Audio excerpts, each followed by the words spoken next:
At my brother's wedding, my place card was taped to a chair outside the restroom. His bride laughed. Only important guests sit inside. My mom said, just be grateful, you're invited.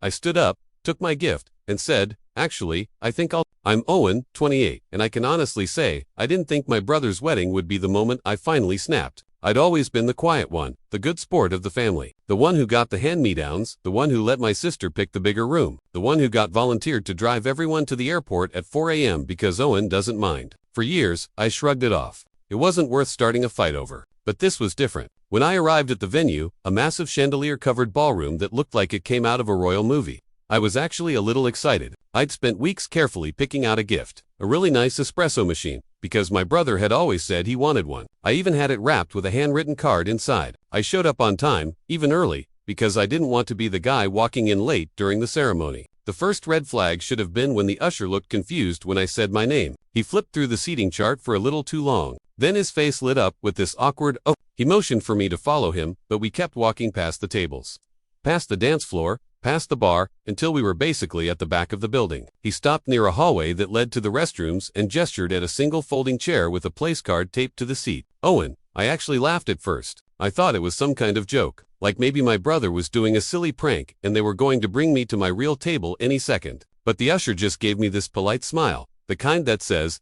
please don't make me explain this, and left. I stood there for a full minute, holding the gift bag, staring at this lonely chair while everyone else's place cards were sitting neatly on white clothed tables with centerpieces and candles. When I finally sat down, trying to convince myself not to care, my brother's bride walked by with two of her bridesmaids. She glanced at me, smirked, and said loud enough for me to hear, only important guests sit inside. Her friends giggled like it was the funniest thing they'd ever heard. I tried to shake it off. I really did. But when my mom came over, instead of sticking up for me, she just sighed and said, Owen, can't you just be grateful you were invited at all? Don't start anything today. This is your brother's moment. That stung more than I want to admit. It wasn't just a seat. It was the message behind it, that I was an afterthought, that I didn't really belong in the family celebration. And I could feel the heat rising in my chest, this mix of anger and sadness I'd been swallowing down for years. So I stood up. I picked up the gift bag, smoothed the front of my suit, and said quietly, mostly to myself, but loud enough for my mom to hear, actually, I think I started. But before I could finish, my mom gave me that look, the one that said, don't embarrass us. The one that had shut me up since I was 12 years old and learned that pushing back in this family only made things worse. So I sat back down. I don't even know why.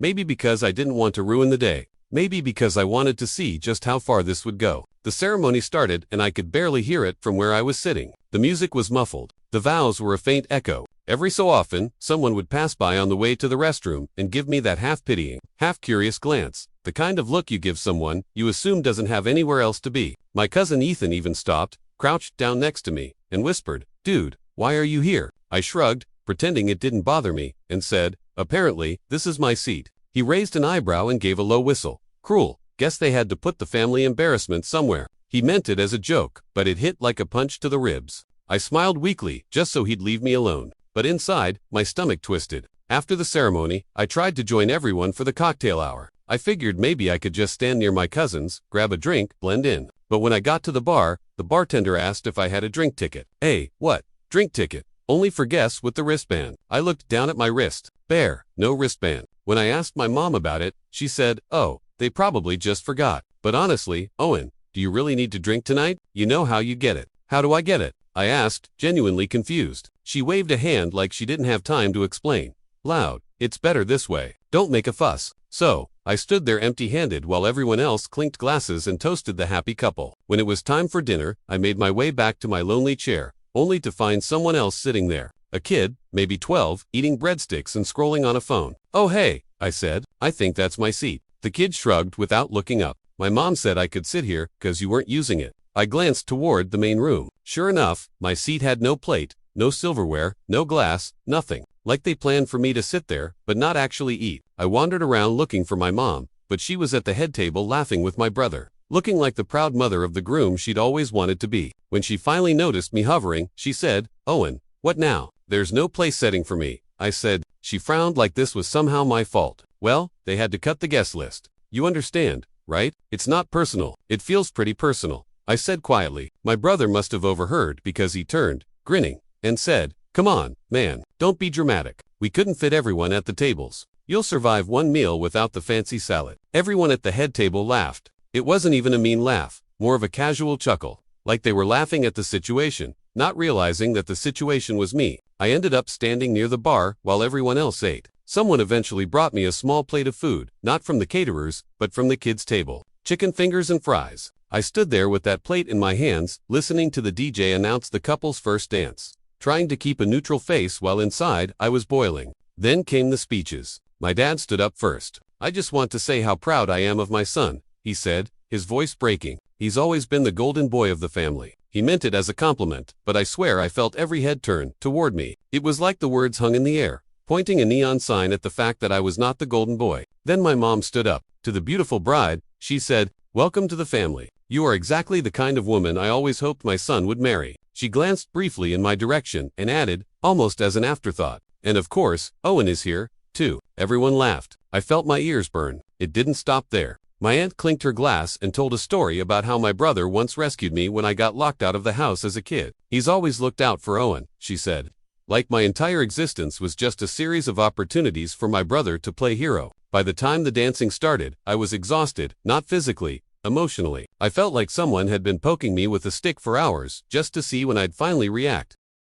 I tried to sneak out quietly. I figured no one would notice anyway. But as I passed the main table, my mom caught my arm. "You're not leaving, are you?" she asked, eyebrows raised. "Yeah," I said. "It's late. And you know, I'm basically sitting in the hallway." She sighed dramatically. "Owen, can't you just stay and be supportive for once? Your brother has always been there for you." I almost laughed at that. Always been there for me. Right before I could answer, my brother leaned over and said, "Hey, don't take it so hard. You wouldn't understand. You're not really a wedding kind of guy." Something about that set my teeth on edge. Not a wedding kind of guy. Not the kind of guy who gets invited inside. I didn't say anything. I just nodded, turned, and walked toward the exit, clutching the gift bag so tightly my knuckles turned white. I hadn't planned to leave like that. I hadn't planned to do anything, really. But as I stepped out into the cool night air, I realized this wasn't just about a chair by the restroom. This was years of being the afterthought, years of being told to be grateful and not make a scene. I walked to my car, opened the trunk, and set the gift bag inside. I shut the trunk and leaned against it, staring up at the night sky while the music from the ballroom thumped faintly in the background. And for the first time all night, I smiled because something inside me had just shifted. I sat in my car for a long time, just breathing. I could have driven away right then, and honestly, part of me wanted to, but something held me in place.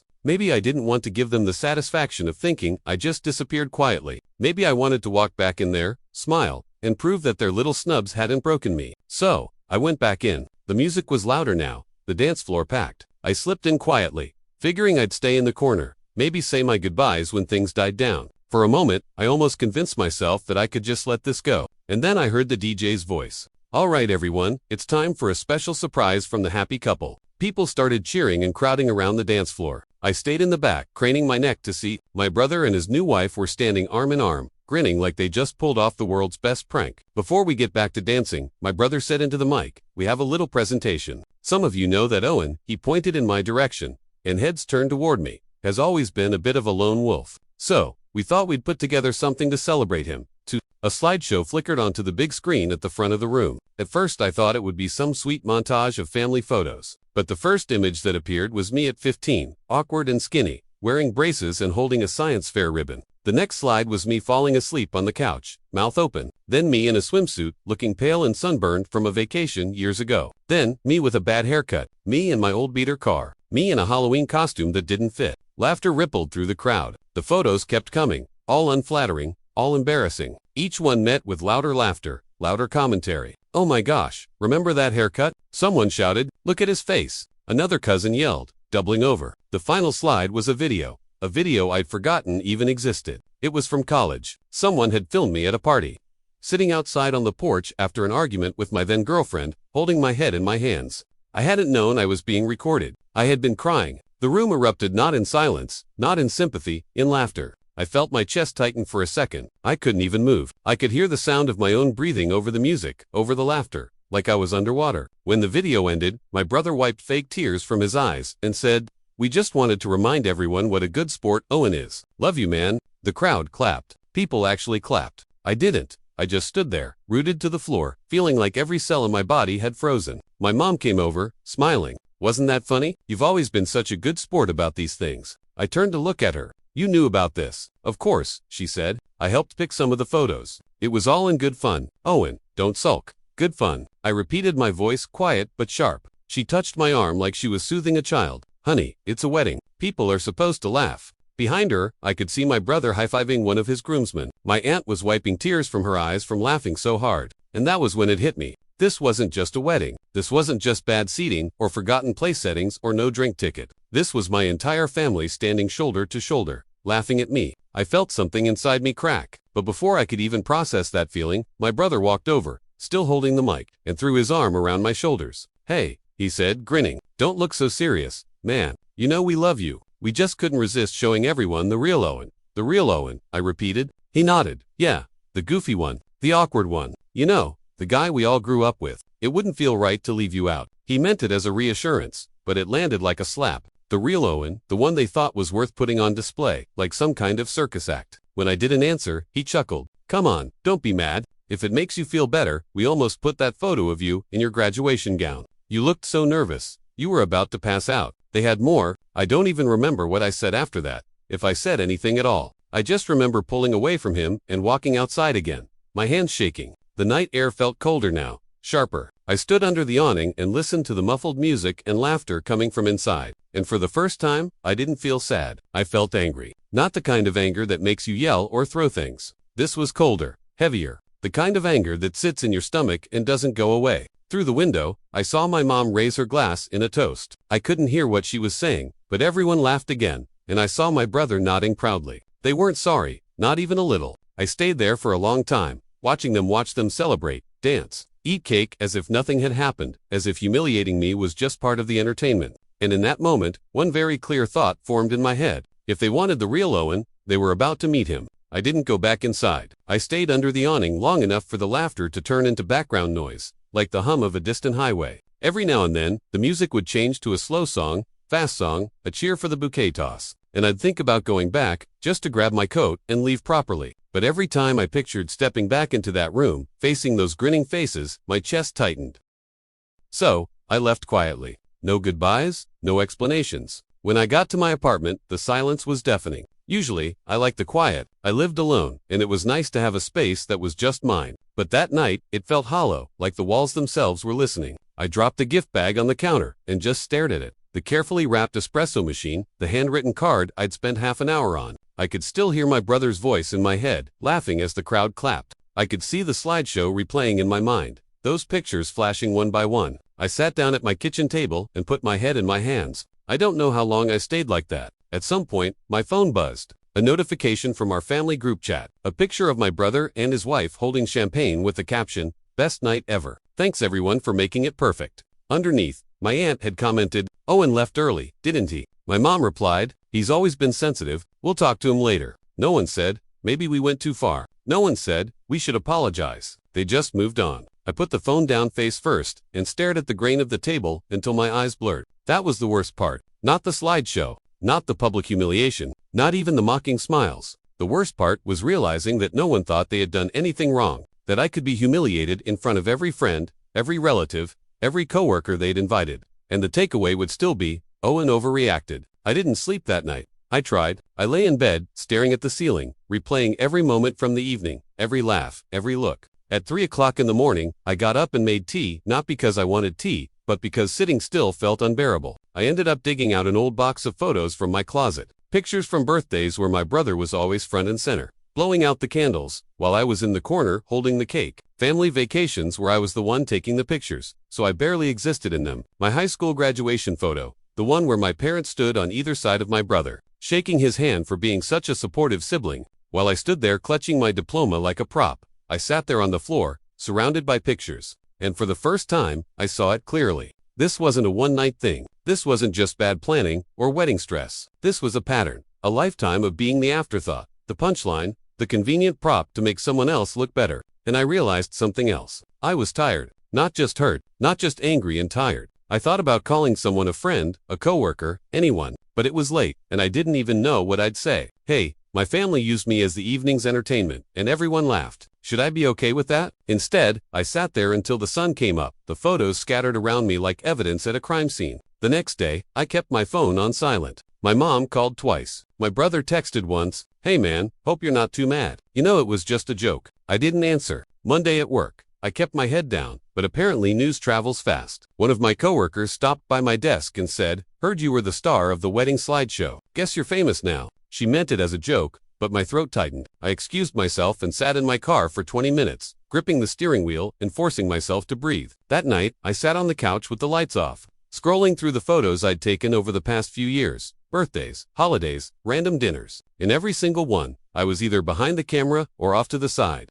And something strange happened. Instead of crying again, I felt a strange calm settle over me, like my brain had finally accepted what my heart had been fighting. They weren't going to change. No matter how many times I showed up, no matter how many gifts I brought, no matter how many airport rides or house-sitting favors or last-minute emergencies I handled, they were never going to see me as an equal. So maybe it was time to stop trying. That thought scared me at first, of the idea of pulling back, of not being available on demand, of letting them figure things out without me. But as I sat there in the dark, it also felt lighter, like taking off a heavy coat I hadn't realized I'd been wearing. The next morning, I deleted the family group chat. From my phone, I haven't blocked anyone yet, but I silenced their notifications. I turned off the receipt. I made a quiet promise to myself: no more being the family safety net. If they needed me, they could figure it out on their own. I haven't told anyone about this decision yet. It felt like something I needed to keep close. Like an ember, I wasn't ready to show the world. But that night, when I passed the gift bag still sitting on the counter, I didn't feel guilty about keeping it. I didn't feel guilty about anything.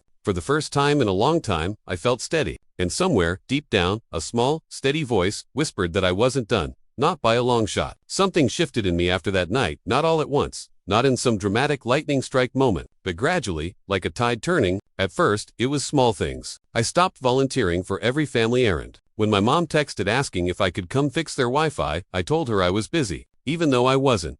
When my brother called asking if I could watch his dog for the weekend, I said, "Sorry, I have plans," and left it at that. The world didn't collapse. They didn't like it, sure. My mom sent a few guilt-laced follow-ups about how families should stick together, but I didn't take the bait. For the first time, I started putting my own life first, and it felt strangely good. With that mental space freed up, I started focusing on myself. I had been coasting at my job for years, taking just enough responsibility to stay under the radar. But something about that wedding night lit a fire under me. I started staying late, volunteering for projects, and talking to my boss about long-term goals. One afternoon, my manager pulled me into her office. "I don't know what changed," she said, "but you've been ending it lately. Have you thought about applying for the new team lead role?" I hadn't taken it seriously, but that night, I dusted off my resume, updated it, and put my name in the running. 2 weeks later, I got the promotion. The raise wasn't massive, but it was enough to make a difference. I started putting a chunk of every paycheck into savings, something I'd always meant to do but never really stuck with. I also started saying yes to things I used to brush off. A coworker invited me to a trivia night downtown. Normally, I would have made an excuse,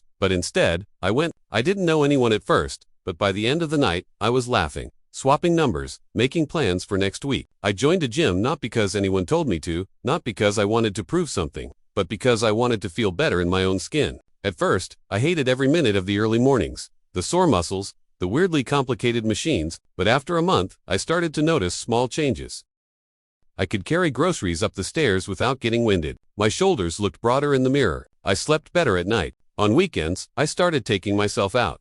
Something I'd always thought was sad, but actually turned out to be kind of liberating. I'd go to the local coffee shop with a book, or explore a new part of the city, or take long drives with no destination in mind. Piece by piece, I was building a life that didn't revolve around waiting for someone else's approval. About 3 months after the wedding, I moved into a new apartment with nothing fancy, but it was bigger, brighter, closer to work. I bought furniture that I actually liked, instead of whatever was cheapest online. I framed a few of my own photos and hung them on the walls. Standing in that apartment the first night, surrounded by boxers, I felt something I hadn't felt in years: pride. My phone buzzed on the counter. It was a picture from the family group chat, my brother's wife posing with their new car. "Thanks to everyone who helped us save for this." The caption read, my mom added, even Owen chipped in a little. Except I hadn't. Apparently they were still telling that story, painting me as the reliable helper, the extra wallet when needed. I didn't reply. I didn't need to. By then, I had my own plans brewing. I started reading books on personal finance, taking online courses on investing.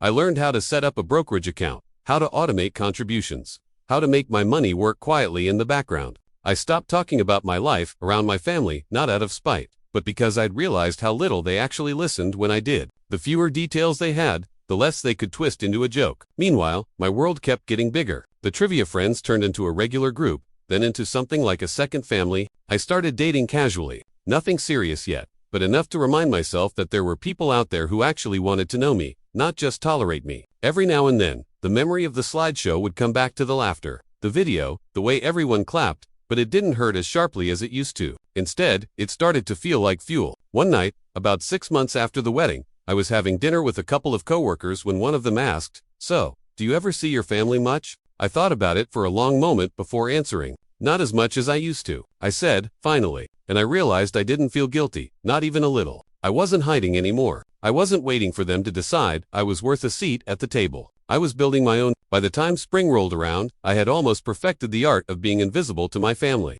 I answered only when necessary, kept conversations polite but short, and avoided family gatherings unless absolutely unavoidable. I wasn't cold, just distant, and it seemed to bother them more than I expected. One evening, my brother called out of the blue, not a text, not a group chat message, an actual phone call. "Hey man," he said, voice too casual. "Long time no see. We're thinking of hosting a big family dinner next month. You should come." I hesitated. Part of me wanted to say no outright, but another part of me, the part that had been quietly watching, waiting, told me to keep my voice neutral. "Sure," I said. "Just let me know when." There was a pause on the line, like he hadn't expected me to agree so easily. "Cool," he said finally. "It's going to be fun. Everyone will be there." I hung up and sat in the quiet for a moment, feeling a slow, deliberate smile spread across my face because the timing couldn't have been better. 2 weeks earlier, I had stumbled across something that made me stop in my tracks. It started with a piece of mail accidentally delivered to my apartment, a letter from my parents' bank addressed to me. It was a quarterly statement for the joint account. I had co-signed with them years ago when they needed a guarantor for a loan. I'd forgotten that account even existed. But as I scanned the numbers, my brow furrowed.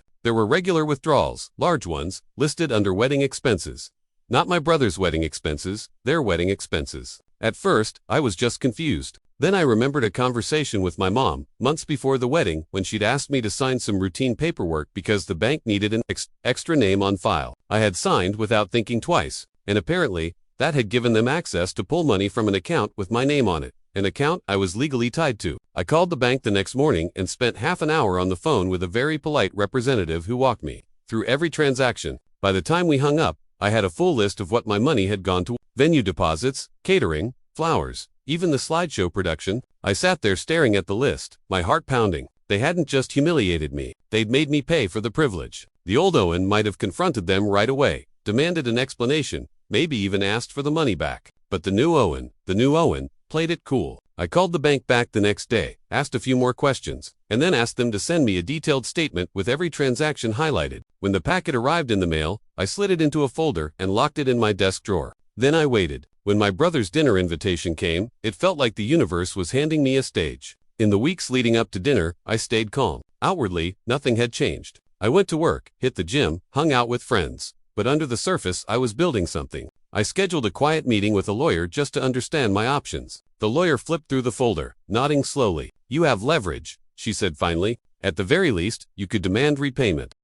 If they refuse, you could take it to court, and you'd probably win." "I don't necessarily want to go to court," I said, "but I want them to know I could." She smiled faintly. "Then keep records. And when you're ready to confront them, do it in a way they can't ignore." That night, I went home and organized everything. Bank statements, emails, text screenshots from my mom confirming I had signed the paperwork. It was all there, lined up in chronological order, impossible to argue with. I started rehearsing what I'd say, not loud, not angry, calm, measured. The kind of calm that makes people lean in because they can feel the weight behind every word. I practiced keeping my expression neutral. I practiced not smiling when I imagined the look on their faces. And with every rehearsal, my resolve hardened. This wasn't about revenge for revenge's sake. This was about finally making them see me not as the punchline, not as the backup plan, but as someone they could no longer dismiss. The night of the dinner, I dressed sharply, but not too sharply, just enough that they'd notice I looked put together. When I walked in, my mom greeted me with a slightly surprised, "Oh, Owen, you made it." "Of course," I said lightly. "Wouldn't miss it." I kept the conversation polite, even smiled when my aunt made a half-hearted joke about my disappearing act after the wedding. But every time my brother glanced at me across the table, I could tell he felt something was different. When dessert was served, my mom clinked her glass. "So glad we could all be together tonight," she said warmly. I waited until the room settled, until every eye was on me. Then, very calmly, I placed the folder on the table in front of me. "I actually have something I'd like to talk about, too," I said. My brother frowned. Ah, sure, what's this? I slid the folder across the table toward him. Just some paperwork I thought you should see, I said. My voice was steady, almost pleasant. He opened it, flipped through the first few pages, and froze. I sat back, hands folded, watching the color drain from his face. No one said anything yet, but the silence around that table felt electric. And for the first time in my life, I felt completely, utterly, in control. The silence stretched so long you could hear the air conditioner hum. My brother turned another page, his brows knitting tighter with every line. When he reached the final page, he closed the folder slowly, like he was buying himself time. Where did you get this? He asked finally, his voice tight. I leaned back in my chair, calm as a lake at dawn. From the bank? My name's on the account. Remember? My mom frowned, her fork frozen halfway to her mouth. What account? The one you had me sign before the wedding, I said. The one you said was just routine paperwork. Turns out, I was legally responsible for an account that paid for almost your entire wedding. A few relatives shifted uncomfortably. It wasn't the entire wedding, my brother said quickly. Defensive now. No, I agreed. Just the venue, the caterer, the photographer, the flowers, the band, oh, and the slideshow production. That one was my favorite. I let the words hang there. Someone at the far end of the table coughed. Look, my mom said, setting her fork down, it's not like you were hurting for money, and you know, we would have paid you back eventually. That's funny, I said lightly, because I checked, there haven't been any repayments, not one. And legally, since my name is on that account, I'm the one who would have been liable if anything had gone wrong. My brother's jaw clenched. I reached into my jacket and pulled out a single sheet of paper. I had my lawyer draft this, I said, sliding it toward him. He didn't touch it. It's a formal request for repayment, I explained. Not a lawsuit yet, but if the full balance isn't returned to me within 30 days, I will take it to court. And just so you know, every single transaction is documented and time-stamped. This folder is basically Exhibit A. The room was dead quiet now. My aunt, the one who had laughed the loudest at the slideshow, cleared her throat. Owen, surely we can settle this privately. No need to make a scene. I turned to her, smiling politely. I'm not making a scene. I'm giving them a chance to make it right privately. My brother finally spoke, his voice low. You'd really take us to court. If I have to, I said simply. I'm done being the family ATM, and I'm done being the family punchline. I didn't raise my voice. I didn't need to. The words seemed to hit harder because of how calmly I said them. My brother looked like he wanted to argue, but my mom put a hand on his arm. Well, we'll talk about it, she said, her tone subdued now. You have 30 days, I reminded them gently. After that, it's out of my hands. I stood, smoothed my jacket, and nodded to the table. Thanks for dinner. I'll see myself out. No one stopped me. As I walked to my car, I could feel their eyes on me through the window, the whole table frozen in stunned silence. The next morning, I woke up to a flurry of messages and texts from my mom, my brother, even my dad, all suddenly very eager to work this out. I didn't reply right away. I went about my day, hit the gym, met a friend for coffee, finished a project at work, and only that evening did I send a simple reply. All communication and writing from now on, email only. It felt good, clean, and professional. Within a week, they sent me a formal repayment plan, not just the amount taken, but interest, likely at the lawyer's suggestion. I had them sign it, I had it notarized. When the first payment hit my account, I didn't celebrate. I just filed it away and kept moving forward, because this wasn't about the money anymore. It was about proving to them, and to myself, that I wasn't the helpless, overlooked little brother anymore. A few weeks later, I got an invitation to another family event, a cousin's birthday party. I almost didn't go, but then I decided I would. When I arrived, people were friendlier than I'd ever seen them. My aunt made a point of hugging me. My mom asked if I wanted a drink and actually handed me one without a lecture. And when my brother started to tell a joke at my expense, he caught himself halfway through and changed the subject. I didn't gloat. I didn't need to, because for the first time in years, I wasn't on the outside looking in. I was at the table, on my own terms, and every single one of them knew it. Over the next month, the repayment plan became the invisible thread pulling my family together. Though not in the warm fuzzy way my mom probably would have preferred. Every Friday, like clockwork, a payment would hit my account. The first time, my mom sent a long message about how she hoped this would heal old wounds and bring us closer. I didn't reply. The second time, she called. Owen, she said as soon as I picked up, we've been talking and we just feel like this is so transactional. You're our son. Can't we just put this behind us? Mom, I said evenly, we will once it's paid back. This is putting it behind us. There was a long pause. Your father thinks you're being cold. Maybe, I said, but I'm not being careless anymore. She didn't know what to say to that. By the third payment, my brother reached out. Hey man, he texted, I feel like things have gotten weird. I didn't mean to hurt you. It was supposed to be funny. Can we just talk? I thought about it for a long time before writing back. Talking is easy. Accountability is harder. Keep going. He left me to read. 2 months into the repayment plan, I got invited to another family dinner. This time, I didn't hesitate. I went. When I walked in, the atmosphere felt different. People were polite. My mom greeted me with a hug that felt a little too careful, like she was afraid I might break. During dinner, there were no jokes at my expense, no sarcastic comments, no backhanded compliments, just polite conversation. Halfway through dessert, my brother cleared his throat. "I want to say something," he said, glancing around the table. Everyone went quiet. "I just know I messed up," he said, "at the wedding. With the account, all of it. I thought it was a joke, but it wasn't funny. Not to you. And I should have realized that sooner." It was the closest thing to an apology I'd ever heard from him. I nodded once. "Thank you." And that was all I said because the truth was, I didn't need more than that. The repayment plan finished on schedule. On the day the final payment hit my account, I printed the confirmation and filed it neatly with the rest of my documents. Later that night, I dropped by my parents' house unannounced and found them sitting in the living room. "I came to let you know, the account is settled," I said. "We're square." My mom nodded quickly. "Good, I'm glad. I was afraid you'd hold this over us forever." "No," I said. "I'm not holding anything. I just know where I stand now." My dad opened his mouth, maybe to argue, maybe to lecture, but I held up a hand. "This isn't a fight," I said calmly. "I just wanted you to know I won't be the family's safety net anymore. If you want me in your lives, it has to be because you actually value me, not because you need me." The room was silent. I stood there for a moment longer, then turned and let myself out. Walking down their front steps, I felt lighter than I had in years. At the next family event, a cousin's engagement party, I walked in late, took a seat near the middle of the room, and felt every eye on me. This time, no one laughed. No one made a joke. When the toast came around, my brother raised his glass toward me. "Glad you're here, man," he said simply. I raised mine back, met his eyes, and smiled. Because for the first time in my life, I wasn't sitting by the restroom. I wasn't an afterthought, and I wasn't anyone's punchline. I was exactly where I chose to be. And as I sipped my drink, I thought, they'll never take my name to a chair again.